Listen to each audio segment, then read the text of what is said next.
There was a post from Samir Gurye about Ruchi Soya, a listed company which went into insolvency, and they owed somewhere around 12,000 crores to PSU banks. They had written off 50% and the liability reduced to less than 50%.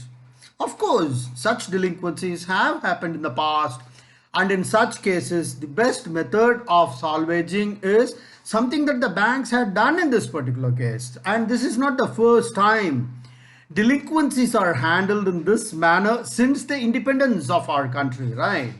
It is very analogous to rotten legs and rotten hands. They need to be amputated. The banks did the same thing, which they had always been doing.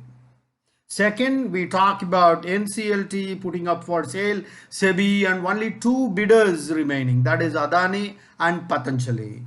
If that was the case, why was it so that the other corporate houses were not willing to take over this company? There must have been a reason. Obviously, who will take over a loss-making company? This company was down the drain. Who will take over that company? Who will buy that company, guys? Even Adani himself backed down at the last minute. So what are you trying to say? Obviously, only two people remain. What is the meaning?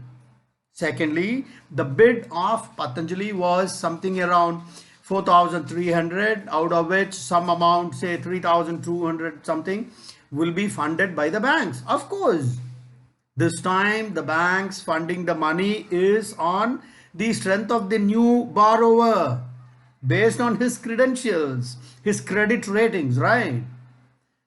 You know, the companies are entities, and now since Patanjali has taken over this company, they have more faith in Patanjali by virtue of their past dealings, past financial precedents, etc., etc. Now please answer me, if the banks were not willing to fund a new loan to a new buyer, how do you think the banking system will work, guys? What else could be the method through which sick industries can be revived, jobs created, right? Most important, now you are saying we have a situation where banks wrote off massive amounts and now they are funding a new loan to acquire the same company. Of course they will.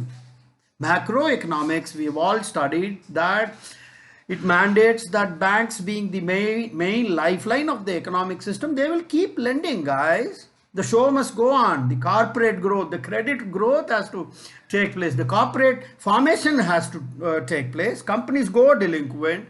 There are some companies which will fall by the wayside. You have disruptive technologies, bad management, 100 reasons can be there.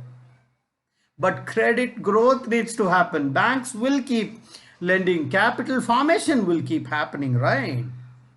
Now, next you are talking about SEBI mandating a 25% shareholding, etc. They played along and all that. My dear friend, this is completely projecting the whole story in a different manner. That's not done. Playing along is an opinion, mischievous opinion. I think it's more appropriate to say that the regulators like SEBI, NCLT, they jumped into the job and they ensured a natural mechanism for price discovery. And that is how most cases of delinquency have happened in the past. They were handled in the past. And now we are talking about price manipulations. Guy, when you talk about price manipulation, what do you mean by price manipulation? Please explain. A share of 3 rupee 50 paisa, do you think it went up to 1053 automatically without any value addition? Like normally what happens in fairy tales, where a fairy comes in the night, stitches all the shoes and goes back. How do you think a 3 rupee share shoots up to 1053? There were buyers in the market. Value addition was happening. There was valuation. People were investing in. We really don't know whether it was FIIs or the DIIs or the retail investors. We don't know. That merits a research. But somewhere a share of 3 has gone up to 1000. Some value was added. And people saw that value. And we cannot discredit these valuations from the whole story. Now we are talking about Ruchi Soya owned by 99% coming for a public issue. Now what is wrong if they Patanjali is coming up with a public issue? Did they force this on the throat of investors? They came up with their red herring prospects. People go through their red herring prospects, they analyze the risk. There is a price discovery mechanism, allocations here, there, like any IPO is handled, this is also being handled, right? What is wrong? Please tell me.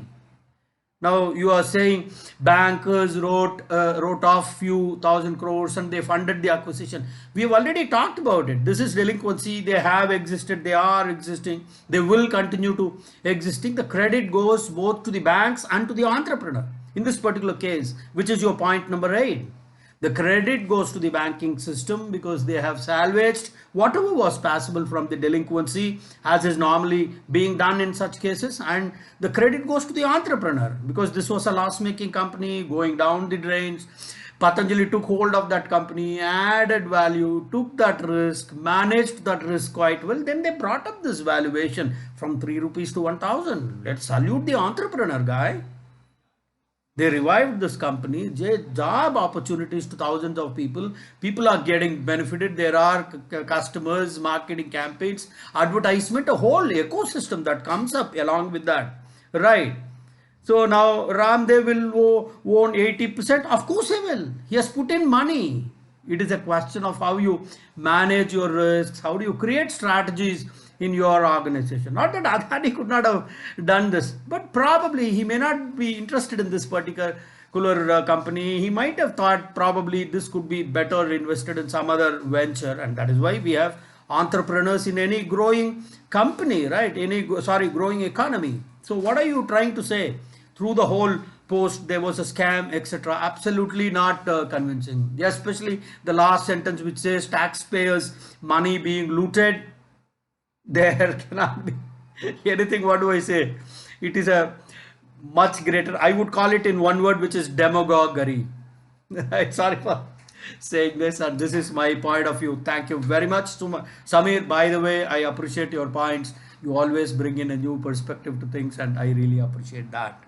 Right, but at the same time we need to keep certain points in mind, and I have put up some of my points across. Maybe I am wrong. I'm willing to hear from others in terms of where I am wrong, probably bringing different perspectives so that all of us can collectively crystallize our views. And that's one of the reasons we have this WhatsApp group in the first place, which is I always keep saying that it is a restricted and a very limited and elite group only because of this. We invite various perspectives. We are a group of free thinkers. Each of us are specialists in various fields, and we are truly going by the nature of this group, name of this group, by God group. Okay guys, bye bye, see you, Jai Hind.